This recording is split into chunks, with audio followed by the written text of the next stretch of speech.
I think my sister, I tried to contest the men. Yeah. In the entire ANC that time. Yeah. When I was still in the ANC, I was the only person that could stand up to that council. Yeah. You say, hey, I'm happy kulomzinga begezela. What if that one will do the same? But what if this one will kill you? I'm a political activist. Yeah. I love my community more than I love the ANC, because before I can join any political party, I belong to a community. A lot of them, it's just good to the space is closed with the likes of this council who've been leading for many years.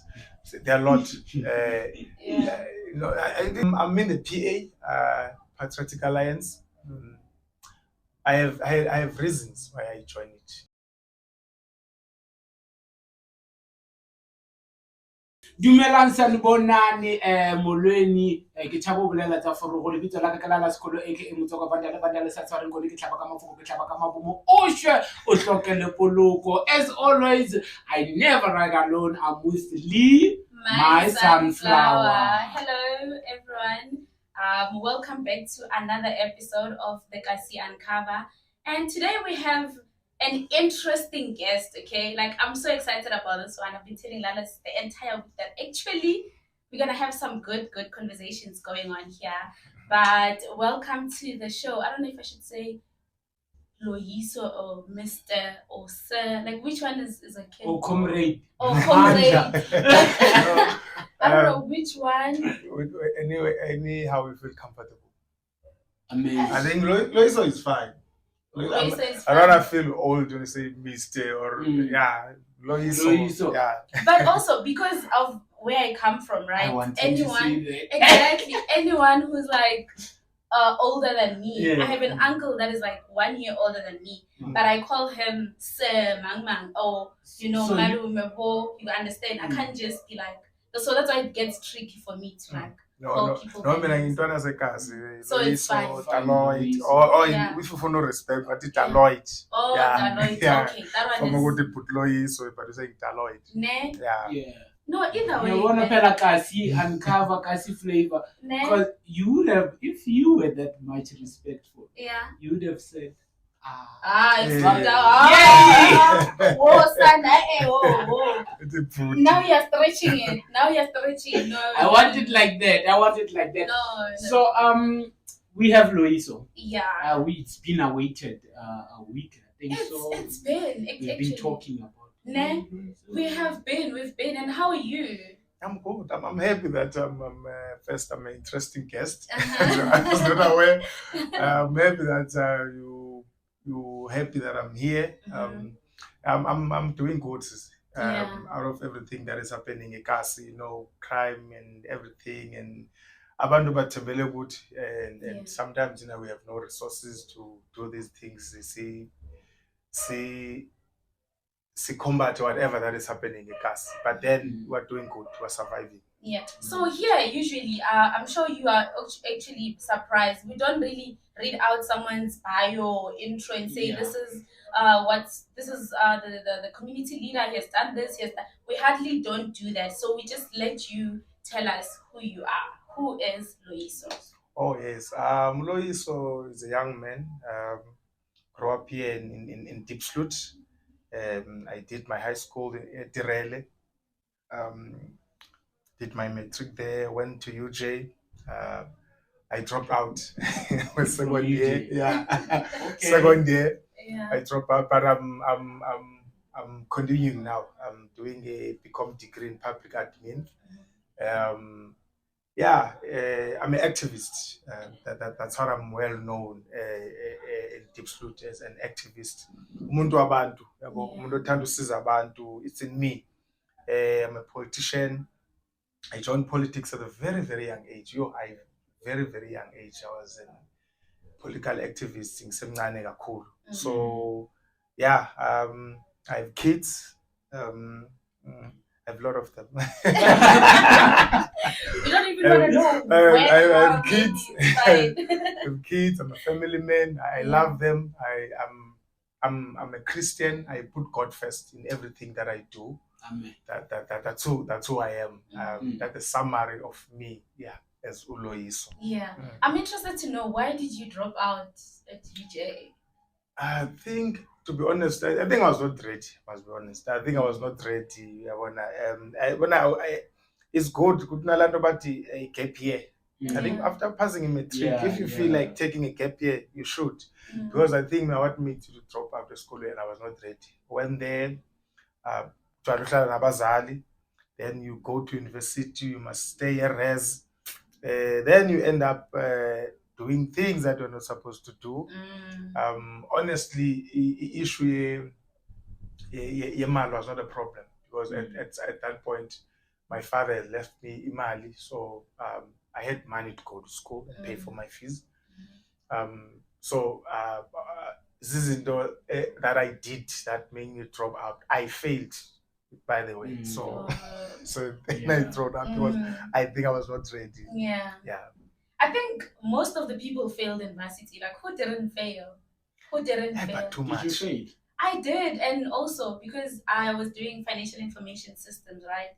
So that course, I was doing all of the modules that the cost and management accounting students were doing, and I also had the modules from the IT faculty. So when I failed my major. I was like, you know what?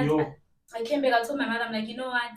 I'm not gonna register this course. I'm going to cost and management accounting, because already, I mean, I have all their modules, so I can just do second year. Yeah. And you know, my mother is not someone who's going to be like, no, don't, you can't do this course, blah blah blah. She just sat me down and she's like, is this the type of person that you want to be? When you fail, you run away. And then I was forced to go back and actually do it. I failed my majors, so it blocks you literally. Sorry. It's okay. I always did it and be like, I'm not losing double Loyiso. Hey, I propose a drink. I love Yeah. So, and another thing, I was good with economics at school and in high school. Yeah. So among Figa University, I encountered a different economic. It's not it's like you are doing mathematics, economics as a tertiary. So that's why I'm saying, I think I was not ready to adjust, but I decided, I failed a lot of subjects. I must go and redo them next year. And I decided, no man, let me drop out in second year. But I'm continuing. That's good. Because education is the key. We can't lead people without education. 100%. And so now I'm doing become degree in public admin to make sure that when we say kids must go to school, ourselves, exactly. We're looking forward to attending that graduation party, Lalas. No, we'll definitely. The graduation party. We're looking forward to coming there with our gowns and everything. So let's fast forward to you went to UJ, you dropped out and all of that. Now you are here. I'm interested to know, when you got to Diepsloot, how did you get involved? I mean, you did mention that you're also part of the politics from a tender age. How did you get introduced to the politics of Diepsloot per se? I think you don't know what day now we are introduced into politics, just generally, besides as a Diepsloot. Because when you think back, things that you were doing back then, we once protested at school, close classrooms because there were things that were happening. We're not happy and we're active at that time. So you think back and like, wow, those were politics that were involved in. In fact, I was as active at that age, so I never understood what I'm involved in politics. So fast forward in Diepsloot, I was recruited.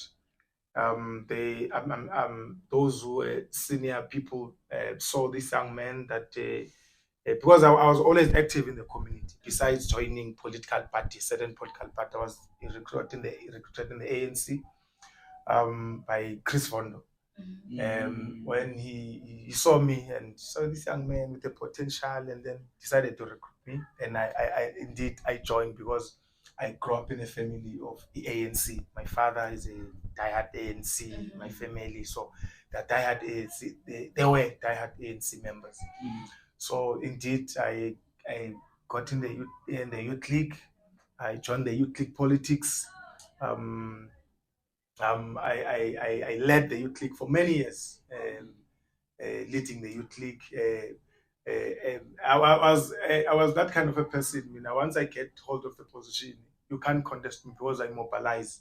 I would embarrass you with numbers. So I've led several times, uncontested in the youth league. Of course, you have your ups and downs, whereby you lose some battles, political battles, but I'm very good in mobilizing. I trust myself. So I joined the politics of the youth league. I graduated. I was the youngest member as a PEC member of the ANC in Diepsloot, the youngest among everyone that were in the executive of the ANC.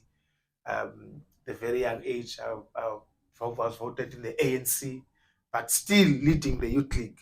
So that's how I think that was powerful I was, because you're leading the youth league. Still, though even the elders in the ANC, they said, no, we want this young man to be part of the executive, even though I'm an ex-officio. I was voted in the youth league, and the ANC, so I got involved in the politics in that way back then.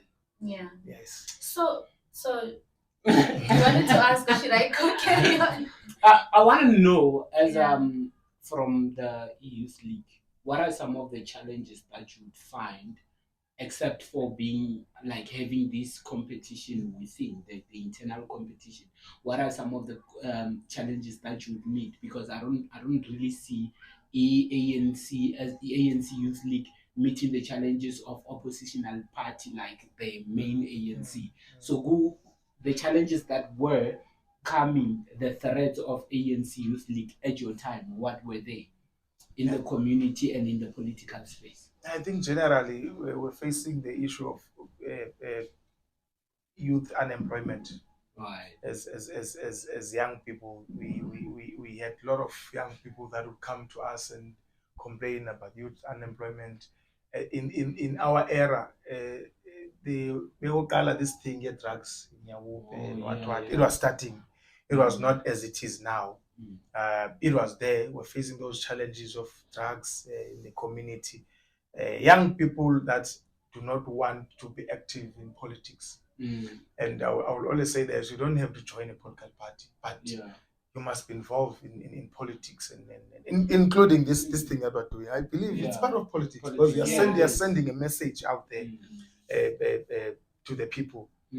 So I think we have that challenge. Young people are lazy and they're not motivated.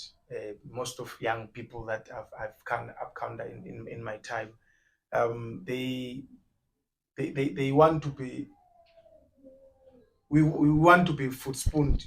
We don't want to go out there and seek information and go out and check how other young people are living in other townships. Were you becoming a member of ANC Youth League up to what age that you no longer qualified? Up to 35, but I left the ANC Youth League because my capacity or my thinking capacity was beyond now leading the youth league. I think I was ready to graduate to the ANC. I left it at a very young age. I think 30, 31, 32. You were more advanced. I started not leading the youth league. But I'm no longer an ANC member now. I think I talk about the ANC all the time. We are going there. I think we're gonna get there because we know you're no longer part of the ANC. Because I'm also interested in, you did mention that you stayed in a position for numerous times because you were uncontested. Looking at the generic side of things here in Diepsloot, we've had I think the child that was doing grade 1 even matriculated, we still have the same councillor. The name doesn't go away. You understand? Doesn't that create the entitlement to our leaders, and the comfortability? You get to a point where Jesus Christ. I think my sister, I try to contest the men. In the entire ANC that time, when I was still in the ANC, I was the only person that could stand up to that councillor. Yeah. You see, I even contested him internal in the ANC, withdraw. Other people said, no, I back no, it's fine. Yeah. And then we went to the public. You know, I feel proud even today how I did very well there. You know the reason. I had we were 4 candidates that were supposed to be voted by the community. I was one of them. So going to these elections being voted by the community, I had no money, a single cent. My campaign had nothing. I was just campaigning to the people as me, and this is what I will do as Loyiso, and you know, this is what I've been doing for the community. Other 2 candidates, including the councillor, during that day you vote, they're bussing people. I did not even bus a single person to this voting station. They had about 5 taxis and a mini bus taxi, 37 seater, busing people to the voting station. That's why I'm even saying today, I am very proud. I did very well because people were going out in numbers just to vote for me because they believe in me. They were not taken from their houses to say go and vote. I only lost with 16 votes. See what I was telling you. He got 210. Me and you were not there. He got 220 something. I got 208 somewhere there. So 16 votes. You know, imagine not passing people, not transporting people, but people went there to vote, and you lose with a small margin of number. You know, like when those election happened, right? I knew about them, and like I was like, you know what? I don't know who. You do not understand. I didn't know the other candidates, but I'm like, as long as it's not this person, this old person for 3 years, it's pointing up for the 4th term now. Imagine. That's why we need to stand up. That's why it happens even up there with the presidents. They stay. You know, when I last voted for ANC, I was at home, and I was young. Problem, by the way. By the time I was still in was in high school. But I was old. Like I told you that I went to high school at the age of 16, 17 then. Actually 17 years. So I was voting ANC because I was a part of ANC Youth League as well. And you know, and when I went there, I was like, if I vote, because I didn't really understand what was happening, I was like, if I vote, they will change the president was Zuma by then, because you know what, this is not what I expected from him, especially after taking from Thabo Mbeki, who was my role model. And I was like, no, not this one. I'm voting him out. And when I wanted to vote, when I voted, they extended, you know, after those elections, they extended his term. And I was like, no more voting for me. I never voted. No, I think it's true. Guys, we are part of the problem. not voting. It's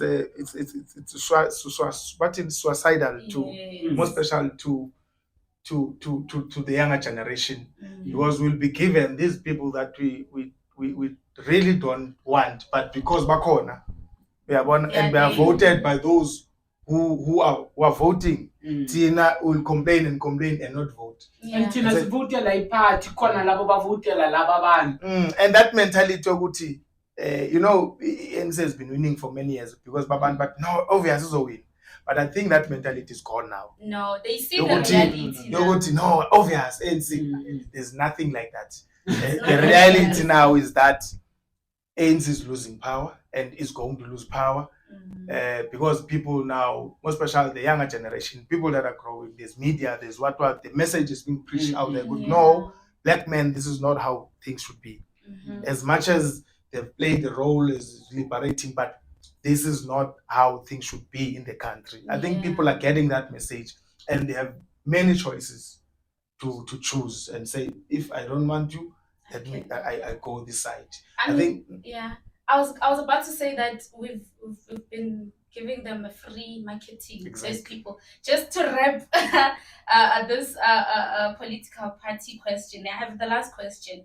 I mean, you mentioned that you were the youngest amongst all the leaders, because I know how it feels to be the youngest in the old people. You know, old people also, they're part of the problem to an extent, because they're like, this is how we've been doing things. You can't tell us anything. No, you either follow what we're doing. You can't challenge them. You know, you can't even tell them no. But then if we're doing this way, why are we doing it this way? Then you become an enemy to them also. Didn't you maybe encounter that?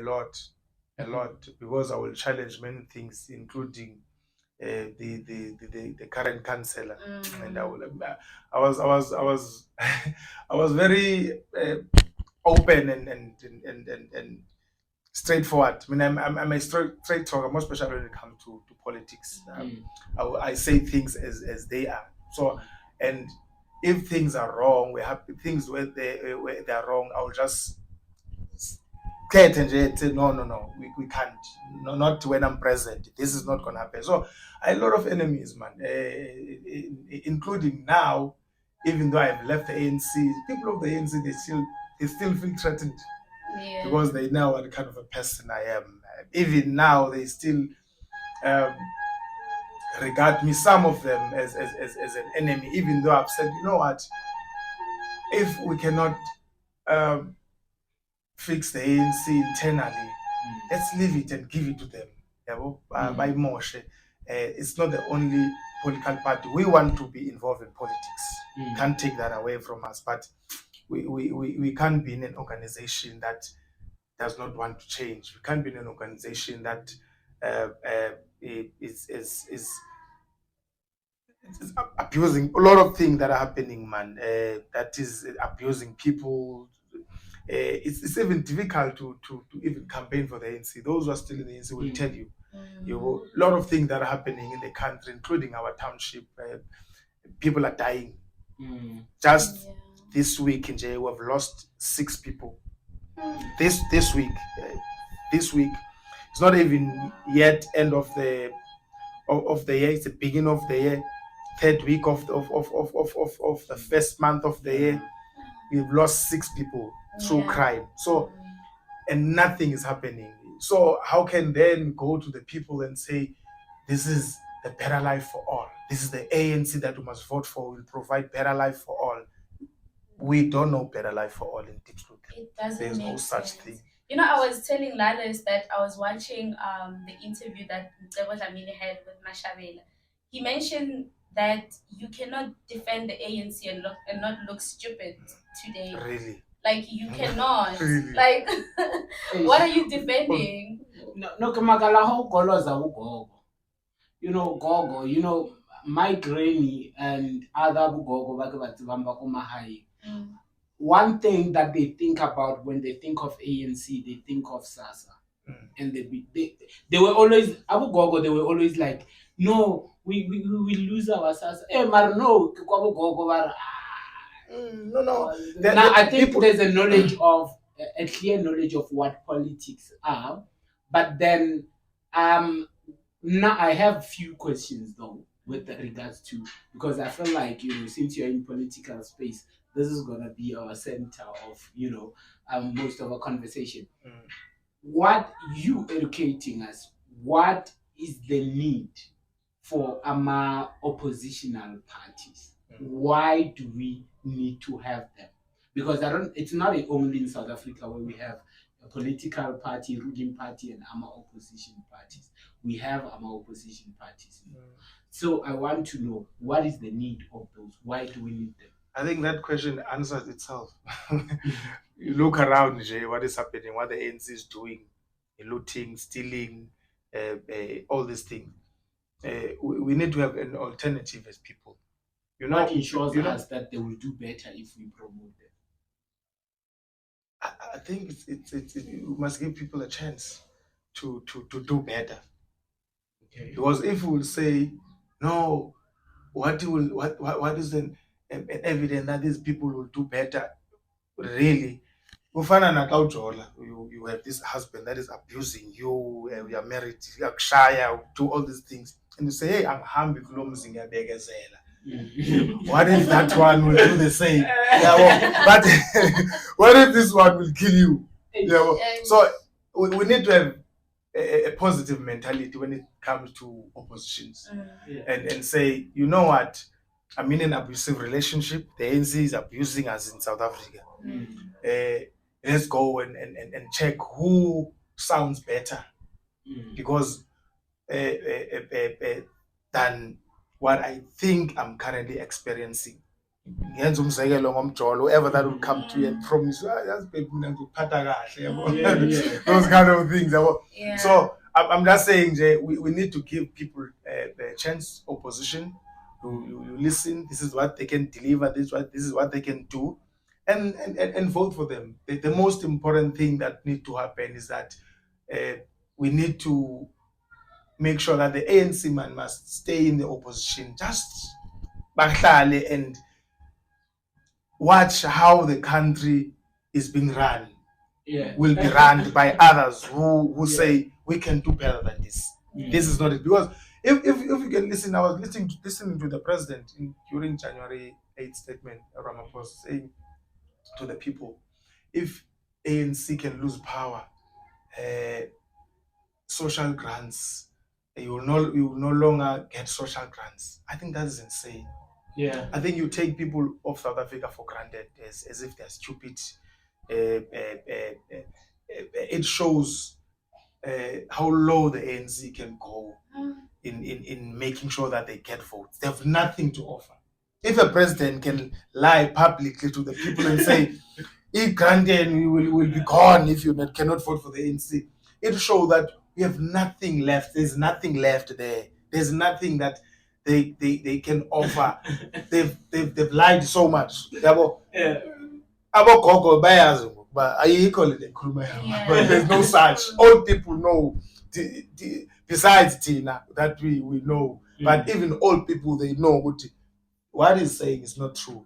So I think that was really a statement that shocked me coming from the president. So educating people now, you saying that SASA it's something else on its own. Government did something else that is on its own. The replacement of the current ruling government cannot, or ruling party cannot change the operation of SASA. There are two things here. There's government, and then there are political parties. ANC is just a political party that is voted by the majority currently to run the affairs of government. So when you elect another party, they will also run those affairs, including SASA, and say and decide maybe to even increase that SASA, not to take it away. So ANC is a political party. Government is, and you said there's this thing that we think that ANC is government. Yeah, they take decisions. They alone. Government includes many political parties that are in government. That and including the one that we call opposition. They are government because they're in parliament. They take decisions. This decision of scrapping out SASA or increasing SASA, they come from parliament. They are voted in parliament by different political parties, but they need majority. So we don't have a party that will wake up one day and remove SASA. It won't happen because they are just running the affairs of government because they have a majority. So government and politics, it's something different, but they interlink because people in politics, they're the one who are running government, voted by the people to go and run those affairs. See, it's when we look at government, I say, no, this is ANC. Yeah, when you go to Home Affairs, this is ANC. It's not ANC per se. It's the ANC government that is running the affairs of government. I don't know how to put it, but if it does, it makes sense. Yeah. So they must never think that when they're out of power, SASA people will be, their SASA will be taken away. Those will come into power. They will find SASA there, and there is no way that they will remove SASA. We are in a country that really is in poverty. Yeah. That is dependent on social grant. I grew up no gogo. I know the impact is social grant personally. Yeah. Every month my whole gogo is time where you eat inyama, you eat meat. Even ice cream. Yeah, because during we were going more grant. They say you could bank like they go and chew. Yes. That's the day I would taste ice cream. So the impact of ISASA, we know it's the importance of SASA. Not only that, but we need to have a government that will be able to grow the economy, so that we don't have a country that is relying on social grants. Yeah. So we need to have a government that when people are working, when they're still young, when they got older, they take their pension. Their pension must be able to maintain them for the rest of their lives. So we need that. We can't have a government that will be proud of giving people social grants and people are dependent on grants. We need a government that will build an economy that will be able to sustain our people. I think what the ANC has done to our country, like it's evident to everyone. I mean, even my grandmother that is like 90 something plus years old can see that this service delivery is like it's a mess. I mean, what more to us as young people? Also, I'm interested to know which party are you with now, and what do you think South Africa needs? I think you did mention what we need, but then in terms of a political party, we have all other political parties that are out there, And now, before you get to those questions, I would like you to tell us, how did you leave the ruling party and why? Imagine, The ruling. I left Where the does ANC. WAP also? I'm a political activist. Yeah. I love my community more than I loved the ANC, because before I can join any political party, I belong to a community. What we're going through at Diepsloot now, the issue of crime and everything, we protested. We said no. We even went to union building to say, President, come and intervene. The reason that we went to union building was we wanted 4 ministers to come to Diepsloot and resolve the issue of crime in Diepsloot, because we're saying the issue of crime in Diepsloot is not only a policing matter. There are areas, we all know, the way you cannot access, the police van cannot access. So we said, Department of Human Settlement must also come with Department of Home Affairs and Justice, because people will, police will arrest someone today and that person is released. Hence, we requested a Department of Justice to come and explain what is going on. Human Settlement, come and resolve the issue of housing in Diepsloot and formalize our area so that it can be accessible to police. And Home Affairs, we have an issue in Diepsloot of illegal foreigners that are in this township. In fact, it's not only the issue of Diepsloot alone. The entire South Africa, we have a problem. I was in the Eastern Cape last December. There's a street there. Usually, this thing does when you grow up. You do not have people, legal foreigners in our township as we have now. There's a street in a small township, like a town like King Williamstown, that is run by foreigners. I'm not trying to be xenophobic, but it's not normal. They run it how? They have taverns that are not closing. Are not closing. 6 to 6. Police are passing. Yeah, police are passing. Was passing there around 5 o'clock. Police vans are passing. The music is still on. People are still there. And apparently in that street, what I heard, they're selling drugs. There are a lot of things that are happening. It's only a street that is full of foreigners, And once you find foreigners like that, you know something is not going to be right there. When I tried to dig deeper, I was told this is a street, this is a hub of drug dealing. And I was even shown the bosses, and I was even told that police in the Eastern Cape in King Williamstown, some of them are the ones who are selling drugs together with these criminals. So we're not being xenophobic when we're raising this issue, that we have a problem of people from Nigeria who are a problem in this country. We're not being xenophobic when we're saying we have people from Zimbabwe who come to South Africa illegally and come and do crime, all sort of things. People will call us, no, we're xenophobic, but we're stating the fact this is our country. If we're not saying these things that are affecting us, then who? Must we keep quiet when we see wrong things? You have Nyaupe all over. You have someone that is doing gold exchange. Now, you will never see a person going to sell a gold or diamond to that person the entire month. And these people are staying in places where they're paying high rent. So you ask yourself, what is going on? And you not having intelligence in South Africa? Or some of the leaders, that's what we have also come in counter. And some of the leaders, political leaders, they're involved in drug dealing. That's how deep the problem is in this country. And you know what's sad? I've never seen a Nigerian junkie. They sell these things to our young people. Never. They make sure they come here to destroy the young people, the future of this country, because young people are the future. We are the ones.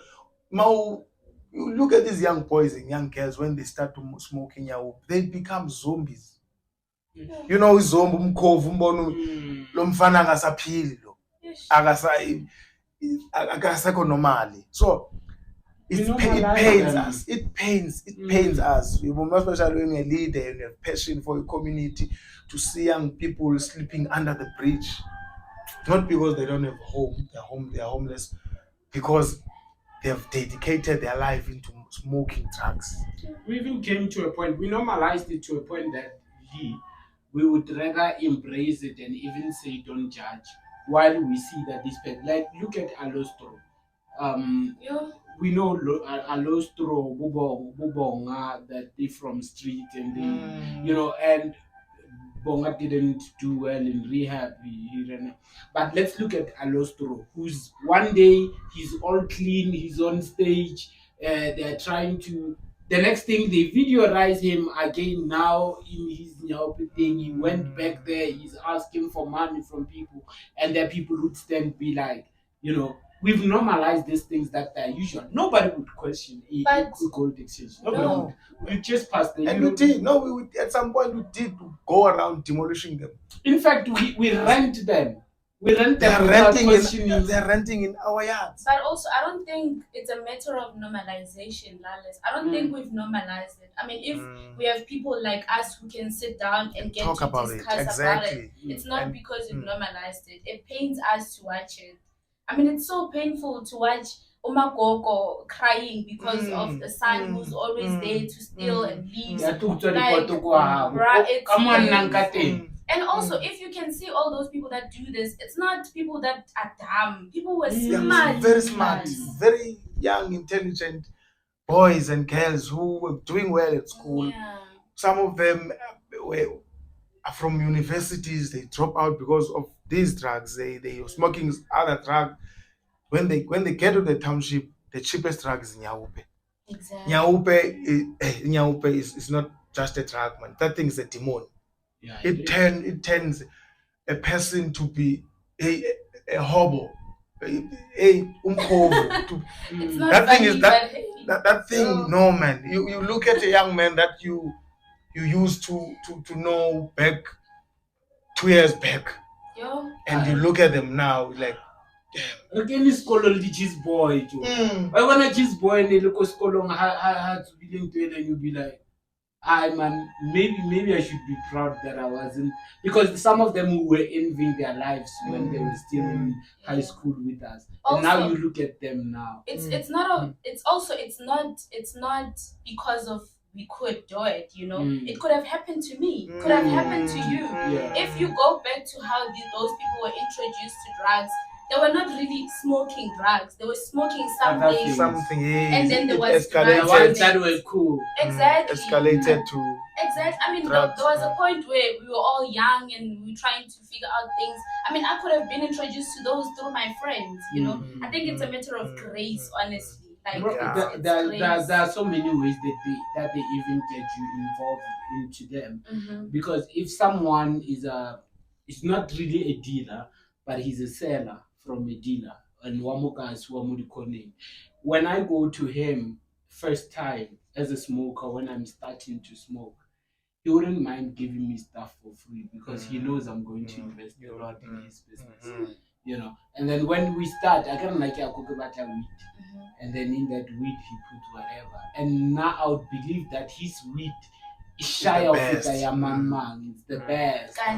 Kante, that's not just the weed, you know. Yeah, I had conversations with a couple of them. The other one who says, now they would give me a weed, but every time when they smoke, they would smoke a crystal, but now they would give me a weed, and they were not hiding it. And when I asked them, you guys are smoking this thing, I hear it's dangerous, but you are just like me, you know. They'll be like, yeah, there's nothing wrong, you can also test it. This boy, one touch me high, one cannot school, put you, but he's smoking this. Don't know why I zama that thing. The day it over better. The guy who introduced it to them is now mentally disturbed. Imagine. These other one, the future room, and he was the smartest, the young boy whom they were giving a weed only every time. So which leaders are we having for the future? Exactly, because those are people who were looking at, these are the ones that are going to change. The politics, and they were going to change the situation that the family Yeah. Also, I would like to ask you this, Nick, because you are involved within the community and you've seen things around. Do you think there are any potential young people, while we're still on this topic, any potential young people within that could actually lead our community? A lot of them. It's just good to the space is closed with the likes of this councillor we've been leading for many years. So there are a lot. You know, I think this politician, they can take advantage of the situation. As a Diepsloot, people are poor. And when this project comes, they lobby and recruit people through this project of government to vote for them. It's not supposed to be like that. Projects do not come first for the political party. They don't come for councillors. It's the role of the councillor to introduce a project to the community. Then the community must take it from there and get people to get employed. But now, Bona, because they have nothing to offer, what they do when this project comes, they group themselves as comrades and employ each other and close out the community. So for young people who want to make it or who are unemployed, to have nothing, for them to get those jobs, say I must be close to the council. You see, with no smart you end up being a subject to this stupid man whom you are even smarter than them because of poverty. So hence I'm saying they take advantage of the situation of our people. That's why it's very important that even in the next local election, because this guy is one for them, young people need to stand up. I'm not saying vote for me or vote for, but we can't have a councillor for 4 years. A child that as if there's something good that is doing. No. If it was someone who's doing great job, there's nothing good that is doing. So it's just good. He's good in manipulating the internal system of his political party, and people will go and vote for his political party, not for him per se. But people think that they're getting smarter now with yourself. There's young people who are opening people's mind through this podcast and everything. So I think we're getting there. Even older people now, they're getting that starting to be smart, not say no, revotela ANC or sivoteli ANC, not checking who's behind, who's leading this ANC that we're voting for. So we need to educate people ukuthi singayi sithi sovotela umbutho wawethu uvotela umbutho wakho, but first check who's leading, who are the leaders, what can they do, what have been doing for the community. Singabi that blind or naive to be loyal to certain political party to a point where we even voting for criminals. Fast forward, where are you now? No, I'm in the PA, Patriotic Alliance. I have reasons why I joined it. I will tell you the most important reasons first. I will tell you the reason. Let me start with this. We got arrested. When we got arrested, in fact, our arrestees, it was me, Lifankala, and the guy called Jack. Jack is not a political activist. Me and Lifa, we are political activists. Same party? No. They are not in the same party. I've decided, no, I'm leaving this ANC. Oh, okay. The others were, all of you are from ANC? Yes. Oh, okay. Now it makes sense. We got arrested because we're protesting. Apparently, our arrest was influenced by one of the ministers and the MEC in Gauteng to say we must be arrested. They put pressure on the police. These are the people that we go and campaign for them, vote for them. We make them ministers. When we raise our concern as a community, they say arrest those ones. Who do they think they are? Got arrested, and when we're in prison, Rakeni Kenigunen, the first person to come and see us, because what was happening in Diepsloot, what we're raising about illegal foreigners, crime, and everything that is wrong that is happening in Diepsloot, they were watching it on TV. They came to see us. They're the first person to come and see us in John Foster. They took us to John Foster police station in the holding cells there. And after before I continue this, after we moved out of prison. If you can check the history of John Foster, even political prisoners were arrested there in John Foster. Very prominent political prisoners. So maybe it was a signal to say, indeed, you are going to another level now. Then Bracken came and see us. It didn't only come to see us. They also provide with us with lawyers. I cannot afford the lawyers myself and Naboliva. They provided us with lawyers. Every day when we're there, they will come and bring us food and everything. So your own party that you campaign for, you fight for, not a single person comes. And here's a Grootman showing us brotherhood.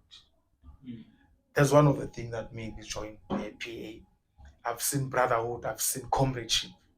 People who are sympathizing with the struggle of our people in Diepsloot. You see, so, and these ones that you say belong Agubo, they don't care at all of what is happening in our community. Yeah, the people who are rescuing us, paying for our lawyers, bringing us food. People who've been in prison, they will tell you, I can't be difficult. Mause jail and no one was pesuka, like to come and see you. That is the most difficult part when you're in prison. You are locked, no one coming to see you, no nothing. That thing drains you mentally. So what they did to me, I took a decision when I was in prison, in the holding cells and in Sun City, sleeping there, and I've said to myself, I'm leaving the ANC. And I'm leaving the ANC. I've taken a very conscious decision that I'm going to join the PA because of this. Yeah. Not only because of that, I've started to get to know their policies. And what they stand for. I said, wow, this is really what I myself stand for. Because they talk about bringing death sentence. And they explain President Mackenzie will explain that why we're saying we should bring death sentence is that you can't kill 3, 4, 5 people and you're taken to prison. You are given life sentence. There, when we're in prison, when there's someone who's coming in there in prison, and someone wants you to die and you're sent to prison, that person will be the one that will be told to kill that person. The one who's got death sentence. Yes, who's got death sentence or who's got life sentence, not death sentence. Life sentence.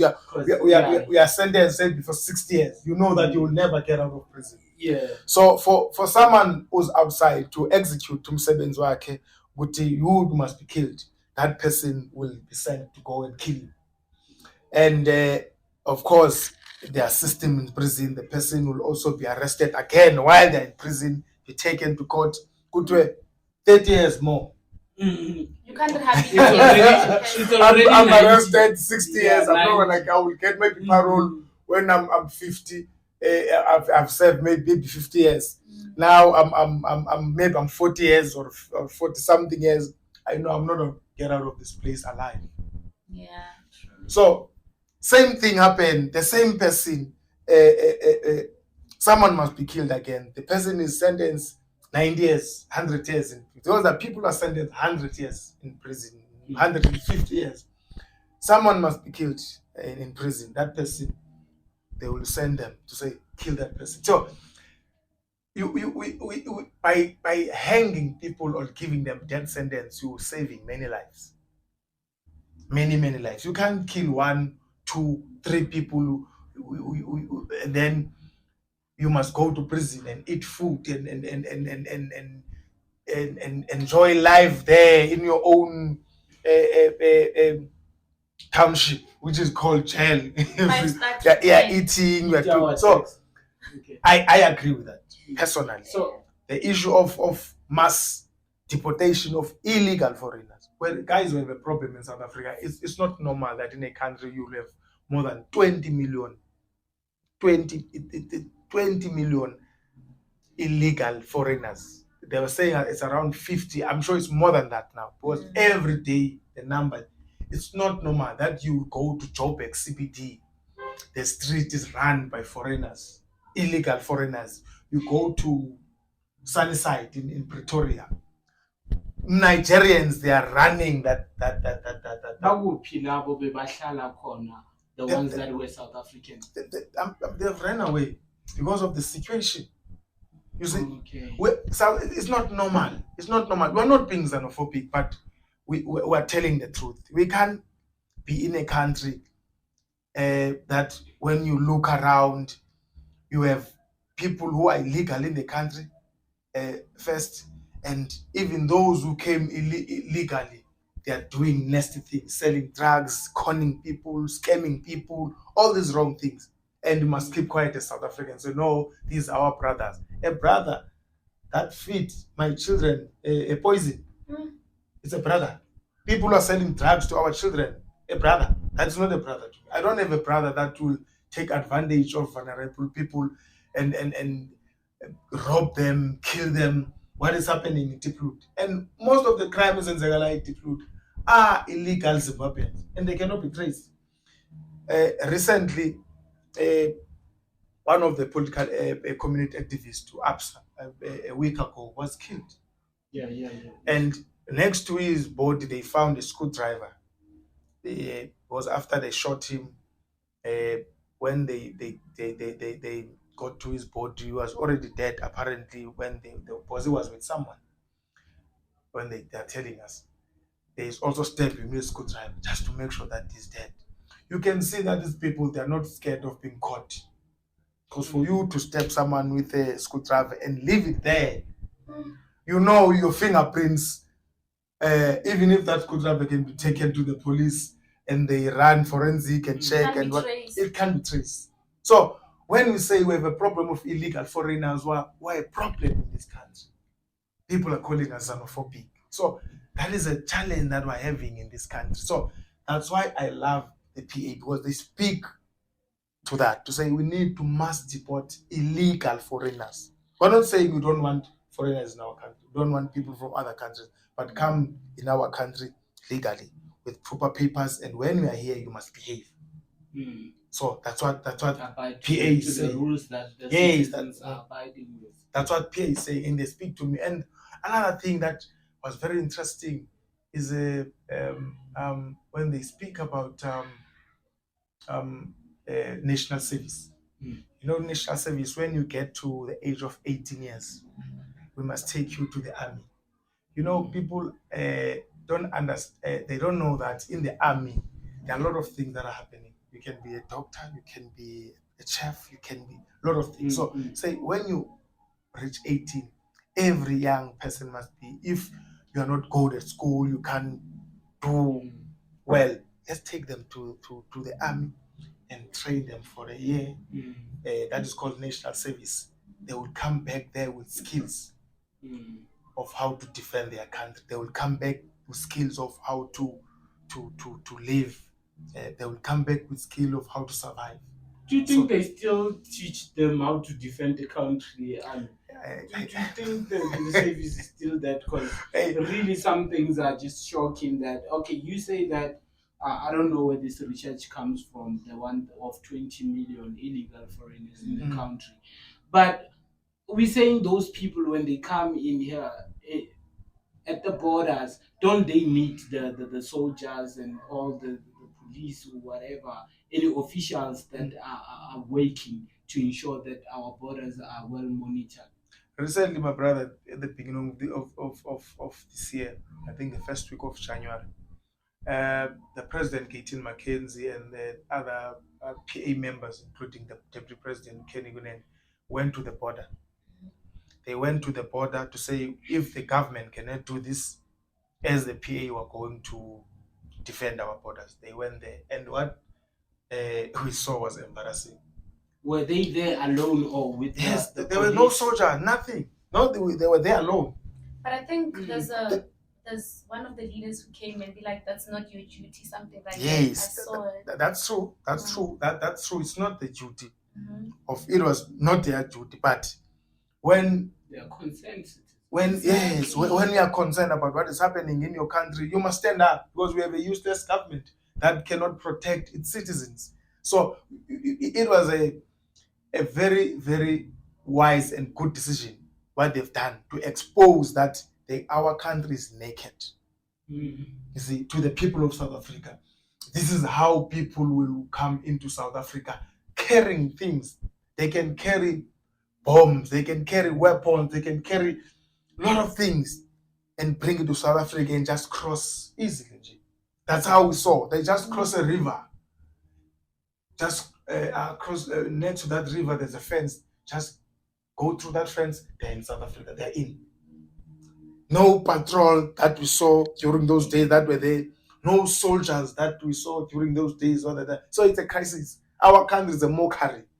So we have no, I don't know, man. We have no protection. We're not protected. And I think one thing that I've noticed is that when these people, especially for the Zimbabwean ones, when they cross over to Limpopo, they are more scared when they're in their country. And then when they jump to this country, Zimbabweans, when they're in Zimbabwe, they are puppies. When they cross South Africa, they become lions. This is what they're doing in South Africa. In their country, during December, when they were in Zimbabwe, you did not see killings in Diepsloot. Nothing. Now they are back in January. Our people are starting to be killed. They come in illegally. In December, it was quiet, if you've noticed. No robberies, people, because we have a WhatsApp group that we have as Diepsloot people. Nothing was happening. People are not crying, hey, Tusang. But the first week of January 2024, second week, 4 people were killed one day. Today, it's not even end of January. We're sitting with 6 people dead. 2 that are critically injured in hospital. I think people should not get us wrong. We're not being xenophobic. No, not at all. But we must talk about these things. Yeah. Then if we're not going to talk about them, then this is the reality. This is the reality. This is what is happening. It's happening. I don't care if people will call me xenophobic. If loving my country and telling the truth about what is happening, because we're experiencing these things of people being killed, people being robbed. It's us. Begitele is sitting there with bodyguards, not experiencing what is happening in Diepsloot, not even care, because I don't think he cares. He behaves like a movie star when their cameras will come and promise things that he cannot deliver. So we know these things, they affect us in our township, not only in Diepsloot. You go to even in Cape Flats. The issue of gangs has been normalized. Yeah, if you're not it's normal. Yeah. You go to KZN, issue Yenkabi has been normalized. We know Patriotic next door Yenkabi is a killing machine. These things have been normalized, but we are saying we have a government that its duty must protect us, and they're not doing that. So why people must keep on voting for the same government that is keep on failing them? Are we that stupid? Really, really, guys? We have seen that these people. You know, I was saying to another person, for the president to even say that, to say once if you don't vote for the ANC, grant izohamba, they will take your grant away. As after they have nothing to say now. I don't blame him, Shem. He's behaving like a 10-year. You know, when you take a 10-year-old boy and then you put him in the middle of the forest, you don't know where to go. He's just in the middle of the. That's how Ramaphosa is running the country. He's in the middle of the forest. He does not know what to do. The man does not know how to run the country. But also, don't you think that people were voting for the ANC again? Lalas, no, stop. It's the truth. Yeah, people were voting for the ANC again and again and again. I mean, we know that there are potential leaders. We know that there are political parties that we can vote for, and they can give us what we want, right? Obviously, it doesn't take one day for them to fix everything, but we can get to where we're going bit by bit. I think also people are afraid of the unknown, you know. We might know that this political party has what we want, you know. Maybe in paper it looks good, when the leaders say it sounds good, but the fear of the unknown is, as you made an example with a cheating husband, you know. A toxic relationship, it gets to be nice, you know, when you are in it at some point.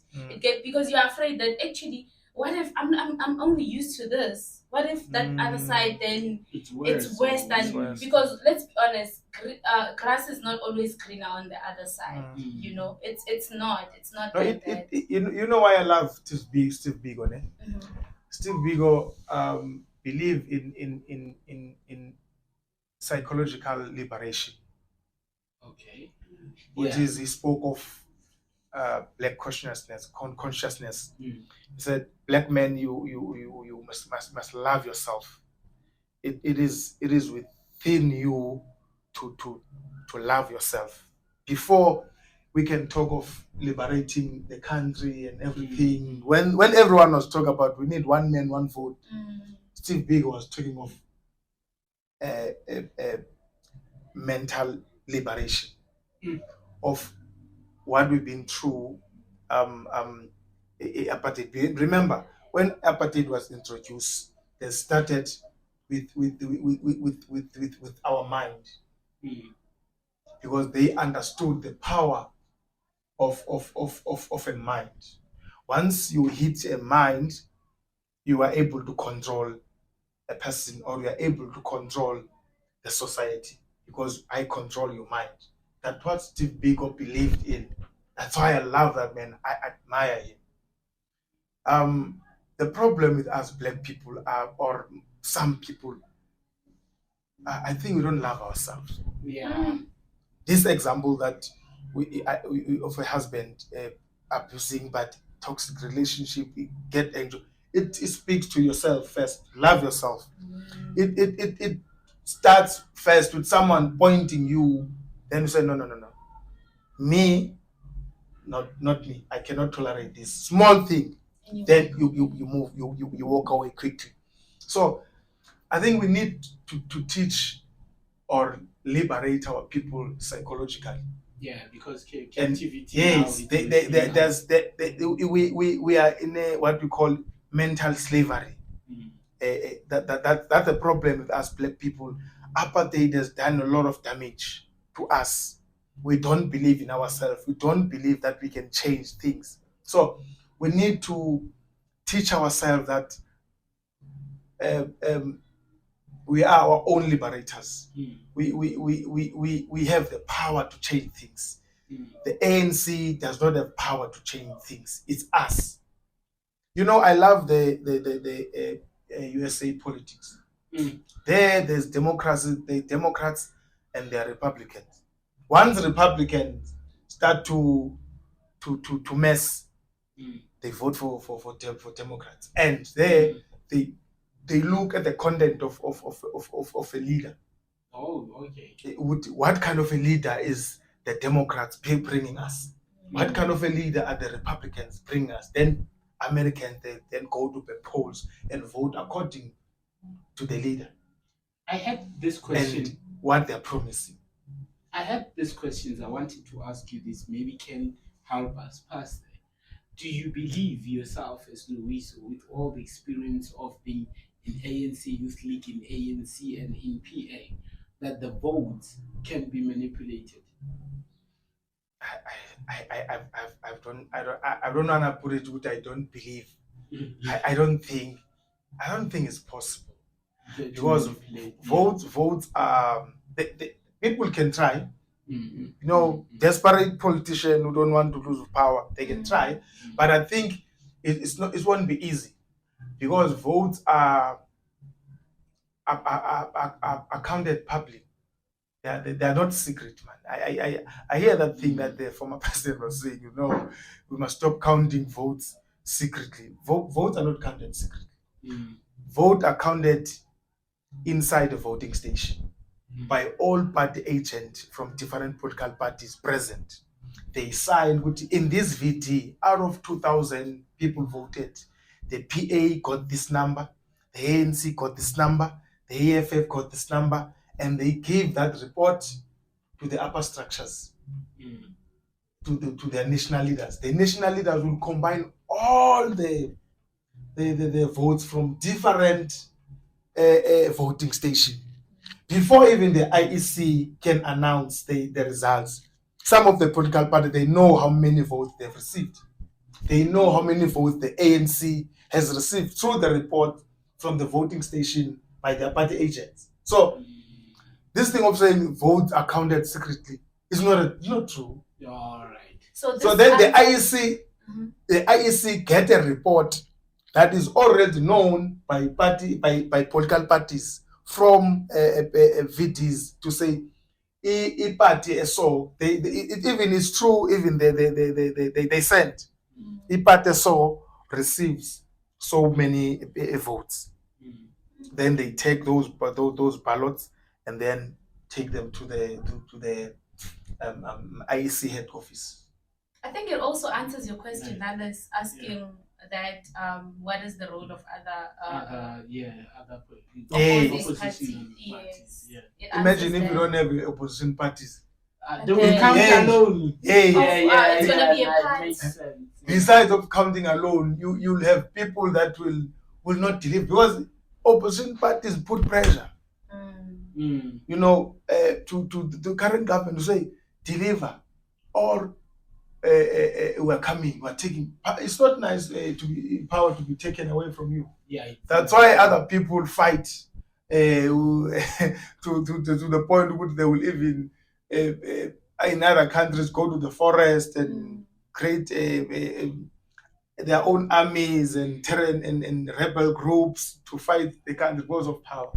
The question that I want to ask is, was there any time when you were active in the politics that the ANC was doing right? No, honestly, there were times that things were right in South Africa. And honestly, there were times when you had leaders that are accountable. leaders that are so eager to serve the people. Would you like to list some? Some of the good leaders. I won't go there, but there were times when things were going right. They know themselves in South Africa. They really when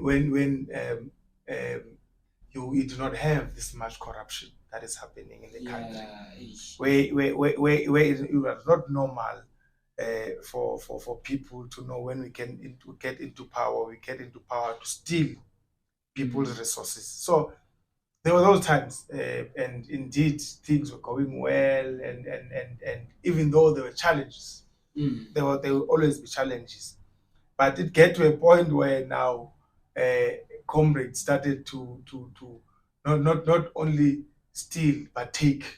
Now leadership, they are just taking. You see, that's when things started to go on the left side.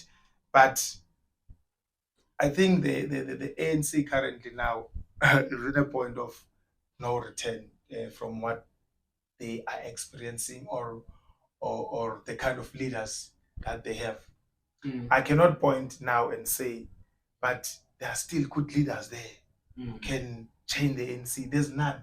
In the ANC, my brother, once you start to think that you are clever, you will raise issues there, they will sideline you. Yeah, they will do some. Yeah. Well, they sideline you if you think that you are not going to be part of this corruption or whatever. Corruption is a culture there. If you are not part of the culture, you will be sidelined. And you will say, no, you are a sellout, you cannot be trusted. Because you are not part of the culture. It's the culture to make sure that people must loot, people must steal. They even form themselves as cabal and groups that this is our time now to eat, because see tobacco power, labaya, server sideline, then they start to fight internally among themselves. So, but again, I think South Africans are waking up, man. These countries, I have not lost hope now in the country. So don't you think if we give PA the power, that now when they enjoy the benefit of being in power, what makes you think that they wouldn't go astray as ANC is perceived to? PA is in power in other municipalities. Okay. People don't know that. Yeah. Gauteng McKenzie, the president of PA, was a mayor in Great Karoo. He went to be a mayor there and said, I'm going to be a mayor for a year. And in my first 3 months, it is 100 days, this is what I'm going to do. He found people there still using bucket toilets. So he was a mayor without being approved by the ruling party. Yes, because PA is voted by the people, and the ANC is in the opposition there in the Great Karoo, including here in Joburg. Joburg, ANC is not in charge here. I think that's what people don't understand, that ANC is losing power, is gone. Let me tell you, answer your question. Educate me, yeah. He went there to say, within 100 days, this is what I'm going to do. I'll be here for a year.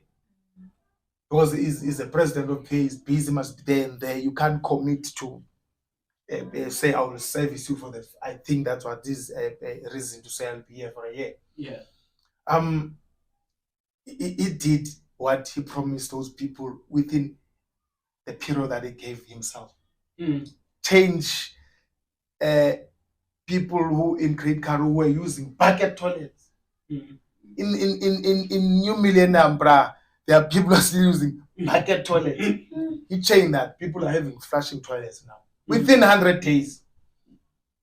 There were pools. You see what is happening here in other areas where you find youth centers, and we are still lucky because this one is still working and the park is still active. Yeah. The other areas where you can see this was the youth center. This was a swimming pool back then. It was. There, yes. There was a swimming pool that was a swimming pool. It was just J Econ.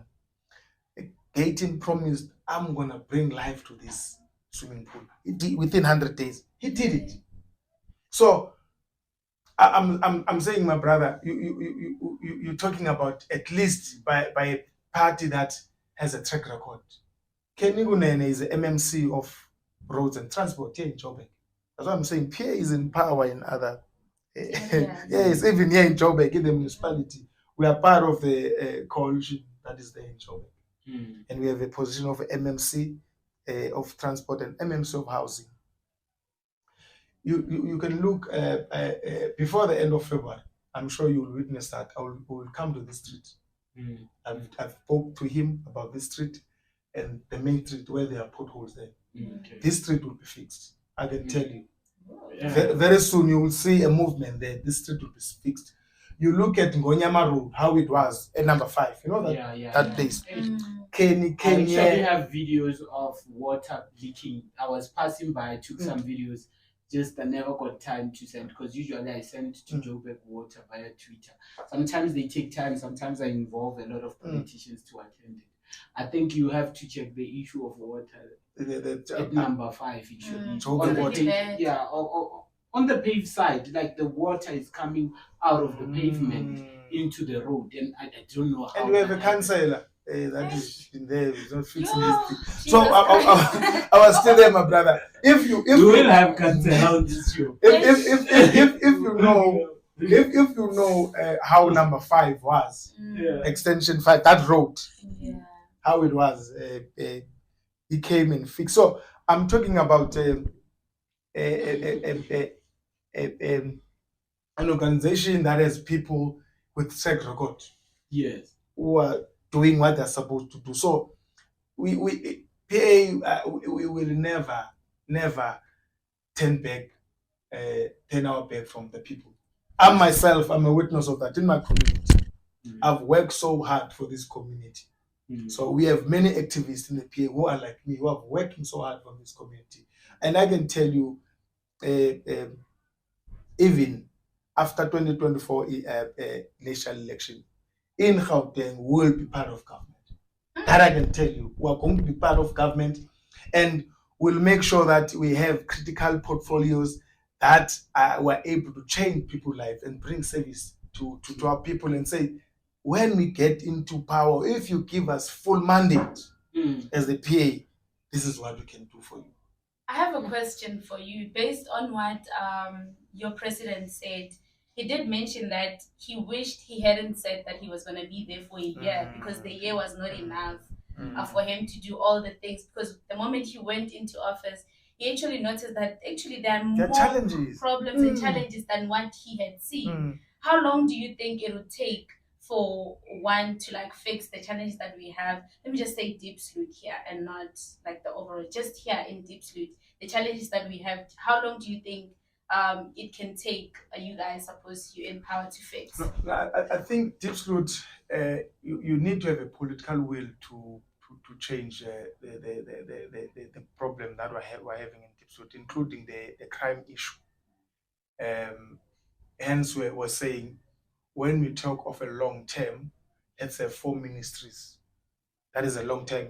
We understand it's not something of a year or 2 years. In the short term, have police visibility that must patrol, get in this area where there are crime spots.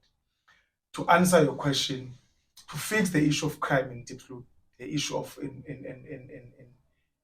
areas that are not formalized, to including creating jobs and other things that are related to service delivery.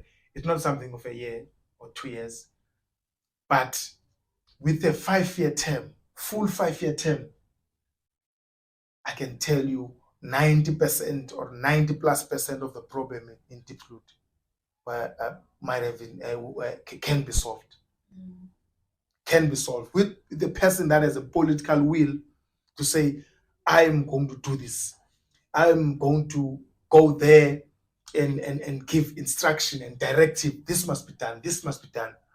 I once said at some point to other friends when we were having a debate that I don't know, maybe ANC people or leaders, they're enjoying what is happening in the township, killing of people or all these things. Why they're not reacting or even giving them suggestion of this is what should happen. They are not doing none of those things that we are giving them. Instead, of them doing what they're supposed to do, they choose to arrest political leaders or political activists. So there is no political will there. With someone with a political will of understanding why I'm into politics, why I'm in this position that I am, is to service the people. Look at Peggy Kele. Is failing that man dismal, but he's still a minister of police. Yeah. So how then do we change? He's good in talking. Right, he's very good in that. You can be intimidated by him. But in terms of executing his role as a minister of police, he's failing there dismally. I think we need more leaders that are gonna be like your president. I'm sorry, I'm gonna keep on referencing him because I think I've listened to quite a few of his interviews. It's our role. It's my role. After the interview, you must feel good. No, this is right. Exactly. Which is true. It's the right thing to do. There's nothing wrong with that. I think we need more leaders who are, I think, to reference to the ruling party leaders, they are more attracted to the fleshy lives. They want the blue lights when they pass by the roads. They want the slave queens. I mean, we can't run away from, the bottles and whatnot and whatnot. And for your president to say, no, actually, I don't want this. I'm going to keep on driving myself or living the way I was, even though I'm a mayor or he was a mayor, He was a mayor. Yes, even though he was that, but he didn't want what came with the position, but rather to deliver, which shows sometimes these flashy cars and flashy lifestyle that they want doesn't come with the service delivery. They're actually attracted to the benefits of being in there and the salary and whatnot. Same thing with the Deputy President Kenigunen, the MMC of Roads and Transport in Joburg. He's not taking his salary. Imagine. He's not taking salary. His salary is run. There's an account, he created an account where his salary is being paid. His wife is running that account to sponsor, to give out to charity. He's not getting any salary because when he get into that position, he said, no, I don't want a salary. But the city said, no, Tina, we must pay. Yeah, so there's no, cannot pay you. But then he had to create an account, but that account is run by his wife for charity purposes. So these are the kind of leaders that we have in the PA. So these are the people who are saying we're not in for money. We have our own money. We have worked so hard. We're business people. We don't need this money, but ours is to service our people. And they're doing that. You see, even the issue of housing, we are in that portfolio. The issue of the corruption that is being done by which we have raised it by officials of housing. You look at Diepsloot, what happened in Riverside. People are still complaining. We have people in Extension 1 who've been there for years and years. And I've said to the leadership, we need to address this issue. We're in charge now. We're not in charge then when these things were happening. PA now is in charge now. We have this portfolio. We need to fix this. We need to get rid of these corrupt officials. And what also President Gauteng was saying, another thing that I was not aware to add what was saying is how these officials can sabotage you. Because they still belong to certain political parties, some of them to the DA, some to the ANC, when they were mayor. You see? And these are people who are employees who are supposed, as a political head, when you say, do this is what must be done because we are there to serve the people. How they will sabotage you to make sure that you are seen as a failure. So those are the things that when he said, if I knew, I would have stayed longer. I would have fixed many things, including the sabotage there. You see, but what I like about what happened there in Great Karoo, whatever that he promised within 100 days, he did it. And then to show that this is a man of his word, he honored his word and said, after a year, I'm out. You can't say, no, I can't. As if I no, I did not have time but to say for a year. And then within a year, he said, no, because I promised you that I will be here for a year. Even though I feel that I should have stayed longer because there are some other thing that I wanted to do. I cannot because of I must honor my word. So And this shows that it's possible, service delivery could be there. It shows. It's possible, my sister. I just need people, hence I'm saying with people with political will, people who got a passion and love for the people. I want to ask you this. I mean, if there's anything that I've noticed within the PA is that most of you guys are like business people. Why be in this hush of politics? Like why? What for you? Like that. This one is for you personally. Why are you so much involved? And you go so much trouble, go to jail, come out, all of this. Whereas you can just stay at home, be a family man, look after your kids, look after your businesses, and life goes on. I think it's passion. It's love, man. As when you say have something within you, or itandayo, I can tell you, I love politics more than business. It's something that I grow up with it. It's in me. It was in me, even though at some point when I was young I did not understand it. So when I grow up, I got to understand. Oh, these are politics. Oh, I'm a politician. Oh, so now I must find a political home that resonate in what I am, and that reflects who I am as a person that is service orientated.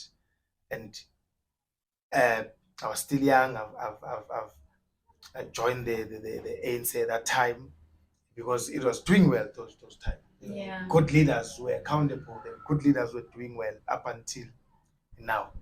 ANC is a mess. I would say. Hence now I've changed and joined the PA because these are the people who don't care about money, salaries, flashy cars.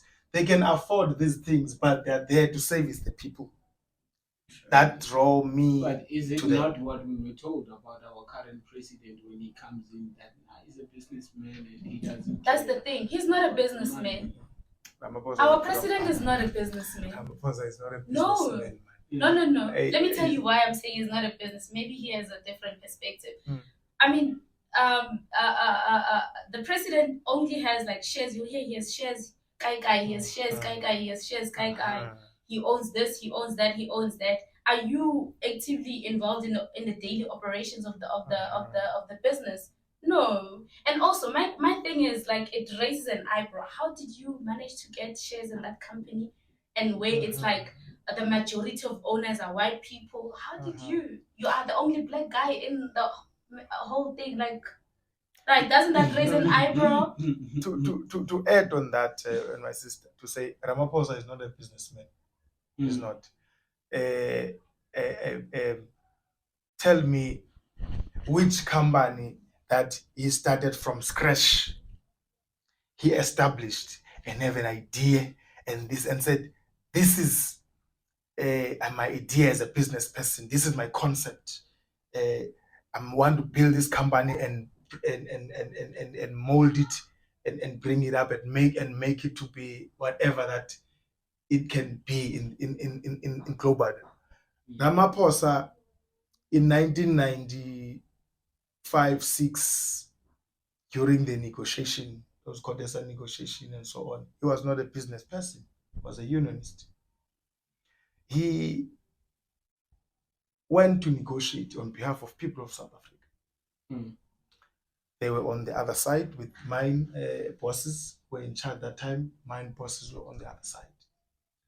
Fast forward, the next meetings, they are on the other side. So these are not business people. To add what I'm saying, these are the people that were given shares in a form of bribery to say don't question too much. So those are not business people. These are business people. These are people who was given shares he was given shares so that they can silence him. That's how he grew his capital to go and invest in different companies where he say, no, this company has a potential.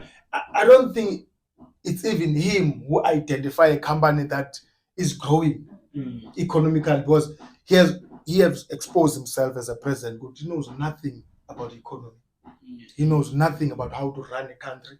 In fact, he knows nothing about even how to run a business. He was lucky that he was able to be bribed through being given shares in these companies. So shares that can be taken back, by the way. Yeah, no, they can't, because they're on paper. These shares that were given to him made him to have capital. That's why he was able to even buy your McDonald's and other big companies through the money that he got from those shares that he holds in those companies, in a form that he was given those shares in a form of a bribery to silence him. So that is not a businessman. Yeah, I want to answer something you asked him. Yeah. I wish I was Loyiso today.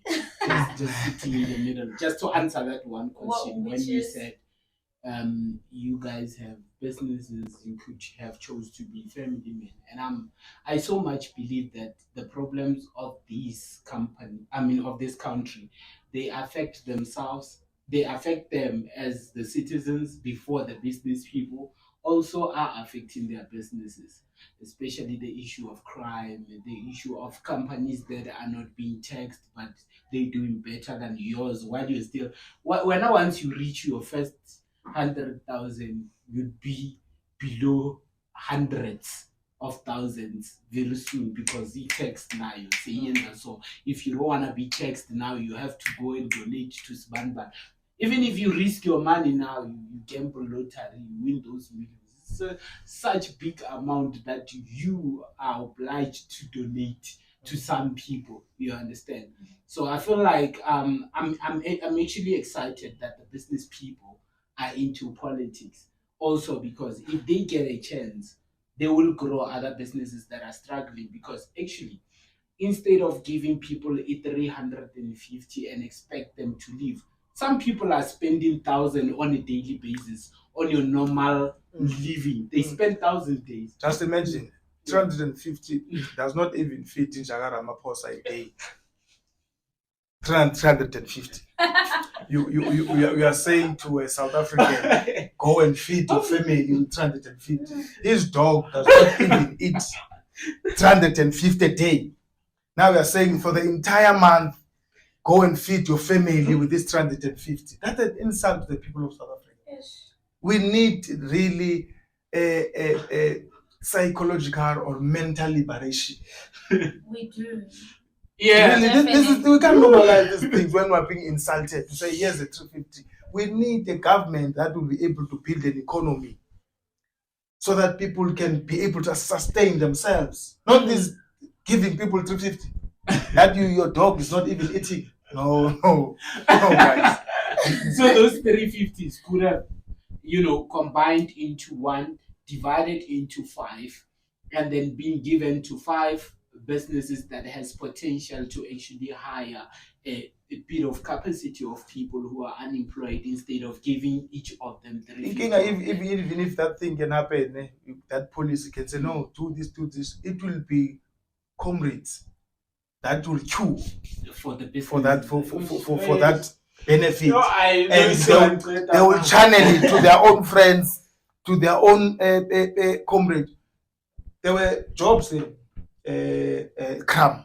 This thing called crime. You see people who are cleaning the streets, each and every ward. Yeah. I can tell you now, sitting here, those jobs were given to comrades.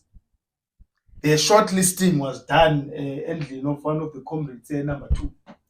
You have old people, 60-year-old, that is being employed because the comrade. A 60-year-old, it's your new job in government at the age of 60.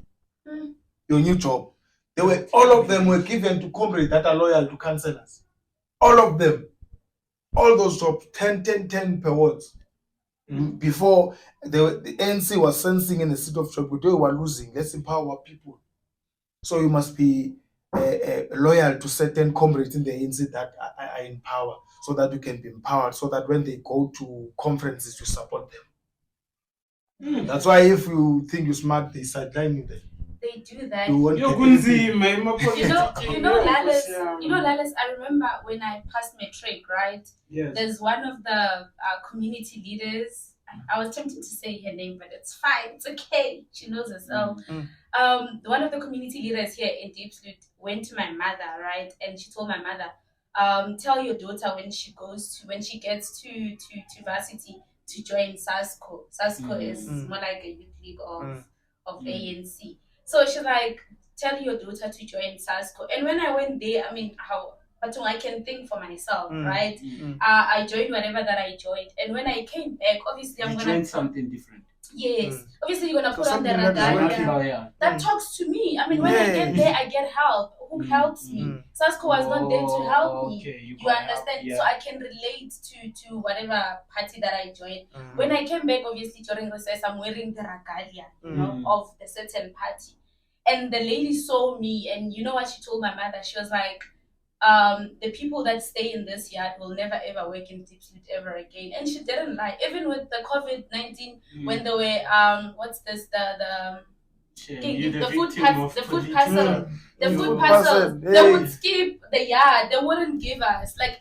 And I'm not talking about my family. Even the people that are renting Gorai, they wouldn't get. I think I'm the only loyal person who distributed food parcel. I'm telling you the truth, and that thing is going to change. They will never ever threaten people with such now. They will never, because of course that time they will say this thing like and they can say that because they still had power. We are going to take power piece by piece. Piece by piece and give it to the people. And it's an arrogance of the ANC to say go and join the SASCO or join the ANC or vote for ANC, and they won't give you receipts. Exactly. Why? And when you question, no, we liberated what now we talk of service delivery. We talk of now what can you do now as a young person that we say I must vote for you? What can you do? So I think the ANC is so arrogant to a point that they think that everyone must vote for them. Yeah. So if you're not voting for the ANC, something is wrong with you. Which is, if you are voting for the ANC, something is wrong with you. Whoever that you keep on voting for the party that is failing our people, but you still come back and complain about load shedding and what. You are the problem. You are the problem, but you're complaining. Hey, that's not case. Hey, I'm not saying. Hey, see, I'm at 350. If vote that take some out union building, have any flashlight, have any blue light and everything, have any bodyguard, appeal a lavish lifestyle. 350 a month.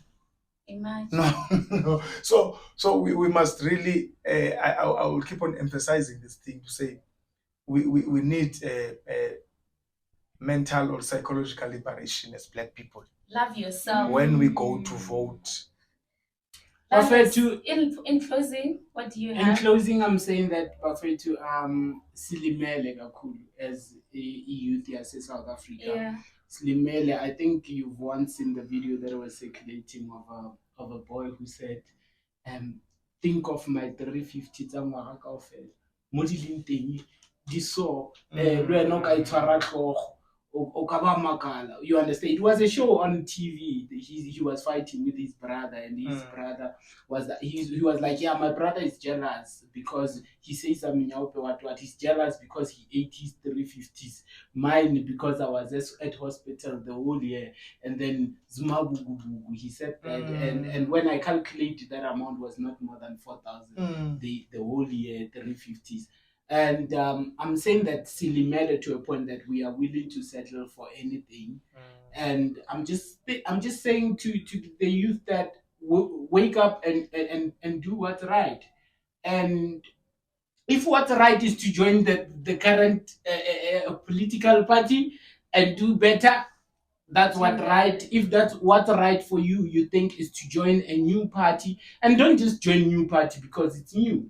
Go there as a soldier and do what soldiers do, and work for the country. And if that's what's right for you, do what's right. So in closing, Loyiso, this is the question that we ask each and every one of our guests, right? That we're trying to hold people accountable. So when you come here, just know that we are holding you as a person, as our leader, accountable, right? And when I say as our leader, please don't say, because someone be saying, hey, we've joined the Kasi and Cover as part of the PA. We didn't say anything because hey, you guys can read in between the lines and read incorrect things. So what are you promising us to do? Like what are you holding accountable to do from here? Like starting from today going forward? I think is to continue what I've been doing, being the voice of the voiceless, because at this point I'm not in government. If I was in government with resources, I was going to say to the people, within a space of time, within this specific period of time, this is what I'm going to do. Like my leaders, like my president, Comrade Gauteng. That's what I was going to do. But unfortunately, now I'm not yet in government personally. I cannot promise things that I cannot do. But what I can promise is that I will continue doing what I've been doing. I will continue being the Loyiso so that people love and trust. I believe I'm an honorable person. I respect myself a lot. I always advise those who are close to me, some of the leaders, to say, if I don't like people who take people's money and all these things that some other leaders are doing. You must never take from the poor. Instead, you must provide for the poor. Yes. You see, so we must not be this kind of leader that will do skoleki malizabando to feed and survive. Let's go and hustle and come and service our people in any way that we can. Maybe that by the grace of God, my party will deploy me one day to be something so that I can give back to the people in terms of service delivery through my political party. Yeah. Well, from Lalas, Loyiso, MySunflower.